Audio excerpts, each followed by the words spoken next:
Pantana juara, Pantana Jaya.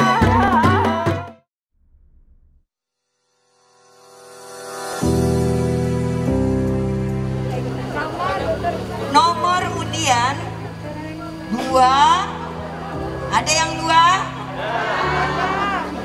5, 1.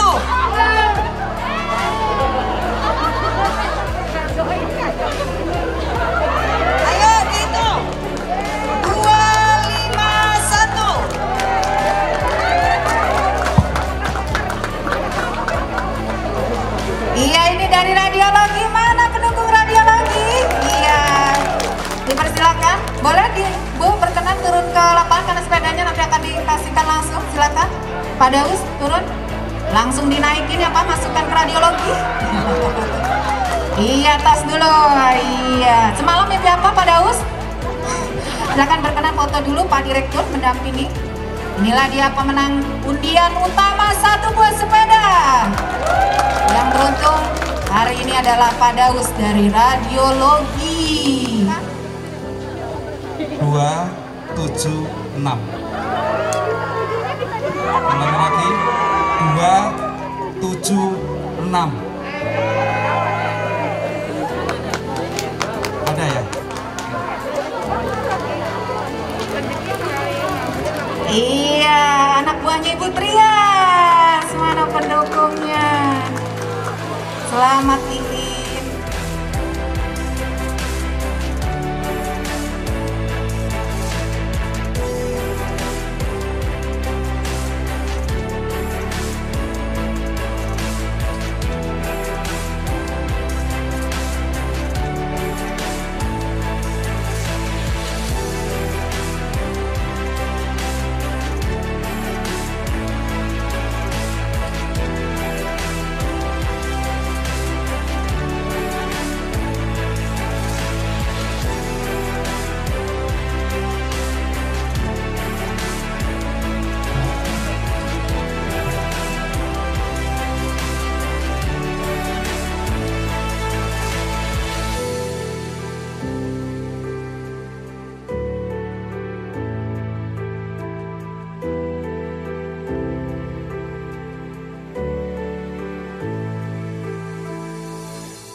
Allah Subhanahu wa Ta'ala, selawat dan salam pada junjungan Nabi besar Muhammad SAW. Alhamdulillah kita hari ini Swindu itu istilah zamannya Sultan Agung Mataram. Artinya Swindu itu selalu rindu. Betul, coba lihat itu sekarang sila untuk 8 tahunan. Jadi saking rindunya maka disebut Swindu. Kalau gitu hari ini kita juga rindu dengan rumah sakit, rindu dengan para dokternya, rindu dengan pelayanannya, para perawat dan sebagainya, rindu bahwa pelayanannya yang harus menjadi yang terbaik.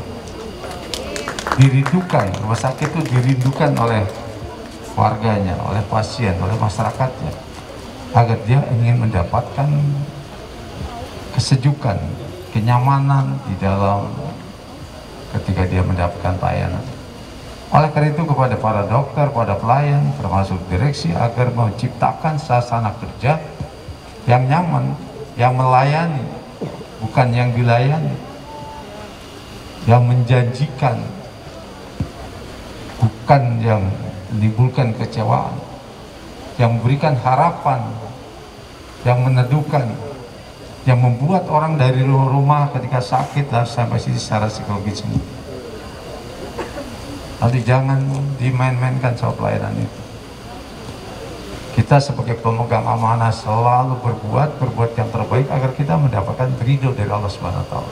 Pekerjaan apapun, jangan dikait-kaitkan dengan masalah salarinya, gajinya, upahnya, tapi kita kaitkan selalu dengan bahwa kita bekerja adalah ibadah. Dan dengan kita ikhlas, insya Allah Allah akan memberikan keberkahan buat kita. Sama yakin. Jadi jangan hanya memperutamakan kepentingan kita, tapi kepentingan publik, kepentingan layanan. Kalau kita berikan, insya Allah itu yang selalu mengendap di dalam jiwa dan pikiran saya. Saya tidak pernah berhitung dan mengkalkulasi berapa pendapatan saya sejak saya masih golongan 2B.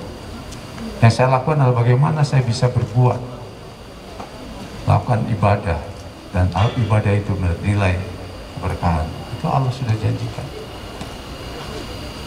Allah sudah janjikan. Saya berangkat dari bawah, bukan ujuk-ujuk jadi gubernur dengan gaji besar. Keluarga saya membangun suasana moralitas sebagai seorang abdi. Betul-betul kita niatkan bahwa kita adalah pelayan. Betul-betul kita pelayan. Bahkan dalam kode etik, sumpah dokter dan sebagainya sudah dibangun semangat dan spiritualitasnya bahwa itu adalah pelayanan dengan ikhlas. Jadi begitu kita coba resapkan kembali mengenai peran-peran kita selama ini, dan oleh itu saya menghargai bahwa Rumah Sakit Banten sudah melakukan langkah-langkah terbaik, dan belakangan saya pantau bahwa layanan ini menjadi rumah sakit terbaik di dalam langkah pelayanan masyarakat dan pasien. Tanpa bermaksud memuji, bahwa dalam COVID-19 luar biasa. Maka di samping saya sampaikan duka yang mendalam buat keluarga, karena luar biasa perjuangan yang dilakukan, semangat yang dilakukan, semangat jiwa dan terhadap rasa tanggung jawab itu sudah dibuktikan oleh para nakes, dokter, perawat, dan termasuk tadi pemulasaran, masuk juga tadi ambulan. Tiap waktu, tiap menit bahkan harus mengantar, menjemput dan sebagainya. Luar biasa. Yang tidak bisa dihitung dan nilai dan harganya. Karena pengabdian tulus tidak berdasarkan hitungan dan kalkulasi uang atau gaji, tapi semangat jiwanya yang luar biasa. Itu justru akan menjadi ahli-ahli neraka, dan saya yang percaya bahwa almarhum akan mendapatkan tempat yang layak di surga. Insyaallah. Karena dilakukan dengan semangat dan keikhlasan. Disitulah buktinya bagaimana kita menunjukkan kesabaran dan keikhlasan.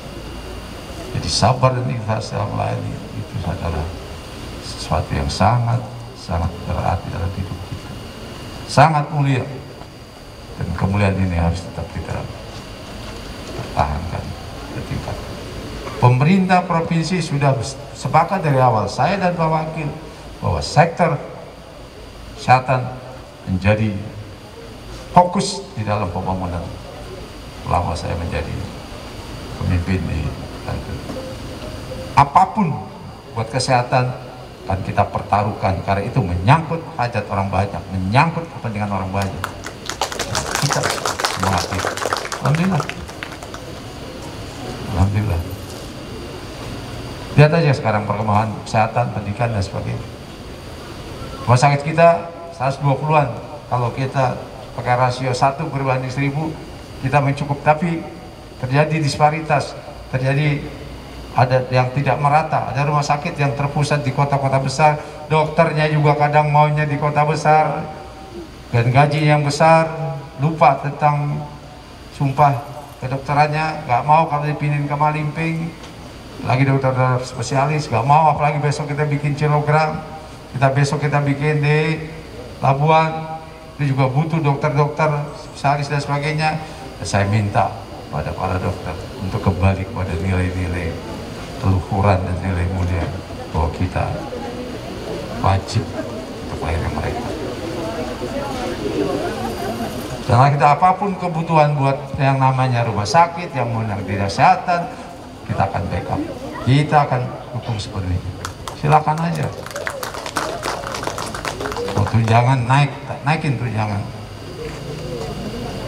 Mau dapat fasilitas lain silakan. Tapi kami titip bahwa rakyat kami harus dilayani dengan baik. Rakyat kami harus dilayani dengan baik. Termasuk selama ini sorry aja, beberapa waktu yang lalu ini dianggap rumah sakit paling jorok.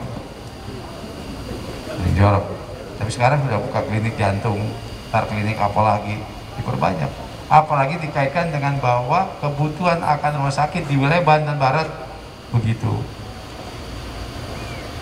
itu dibutuhkan. Lagi kaitan wisata, kemarin Sandiaga kontak ke pemerintah Banten, ke Dinas Kesehatan bahwa perlu berbanyak rumah sakit karena akan ada rumah sakit wisata, rumah sakit yang dibutuhkan. Makanya kita terus bangun. Saya akan buktikan bahwa kita lihat sekarang sudah mulai membangun yang 8 lantai dengan berbagai infrastruktur, bagaimana peralatan dan sebagainya terlengkapi. Dari rumah sakit yang terbaik, dari bangunannya, dari infrastrukturnya memadai. Orang mulai berkiblat bahwa kita tidak hanya rumah sakit regional dalam bentuk simbolis, tapi manajemennya harus juga diperbaiki. Pak Direktur Direksi harus solid membangun melakukan upaya-upaya mengorganisasi di yang terbaik. Sudah ada kemajuan dari Pak Danang, dan saya tahu Pak Danang pusingnya luar biasa kemarin. Sampai rambutnya putih semua, hampir botak. Pusing mikirin, saya juga COVID, pusing juga. Butuh banyak tapi gak jelas kapan selesainya. Tapi alhamdulillah saat ini saya lihat udah teman-teman yang ada di rumah sakit bisa nyanyi-nyanyi. Tapi jogetnya jangan berlebihan, selalu ada yang nyinyir tuh kalau di foto. Joget-joget, joget-joget. Tapi nyanyi-nyanyi boleh lah. Kalau joget-joget sendiri aja sama suami di rumah. Jadi ini kadang-kadang hal yang sangat krusial dan problem kita. Sehingga memang 2 tahun terakhir kita lebih banyak bicara tentang corona. Kita kadang lupa, tapi saya tetap bahwa dampak dari COVID ini tidak begitu menggetarkan upaya-upaya kita, tidak begitu mengurangi upaya-upaya kita dalam rangka terus membangun. Stadion hampir selesai, jembatan Bogek lagi kita bangun, jembatan yang di Lebak kita sedang melaksanakan pembangunannya, proyek-proyek besar tetap kita laksanakan dengan dana tanpa pinjaman. Kita sekarang ternyata kita mampu membangun. Pertumbuhan ekonomi kita naik, dana kesehatan semakin baik, pendidikan juga semakin baik, dan kita bangun 33 sekolah baru SMA SMK 2021-2022. Ini artinya apa? Bahwa kita punya kesungguhan. Tapi ingin saya kasih tahu bahwa dana rakyat itu jangan kita potong, dana rakyat itu jangan kita korupsi, dana rakyat itu kita jangan ambil, karena itu bukan hak saya, bukan hak kita, tapi hak mereka, dan mereka kita wujudkan dalam rangka kepentingan mereka. Saya kira itu yang bisa saya sampaikan. Sekali lagi selamat seminggu. Mudah-mudahan kita selalu rindu dengan rumah sakit umum, tapi tidak berarti kita sakit, kita tetap sehat, tapi kita rindu akan pelayanan yang terbaik. Apalagi nih, penghargaan juga kepada dari teman-teman sekalian yang dapat penghargaan. Saya kalau dibilangin dari awal, saya siapin duit juga, saya mau kasih juga. Tapi saya dibilangin dari awal, saya nggak tahu, jadi apa aja, tahun depan aja lah. Selamat sekali lagi, mudah-mudahan Allah SWT memberikan keberkahan pada kita sekalian. Hasbunallahu wa ni'mal wakil, ni'mal maula wa ni'man nasir. Assalamualaikum warahmatullahi wabarakatuh.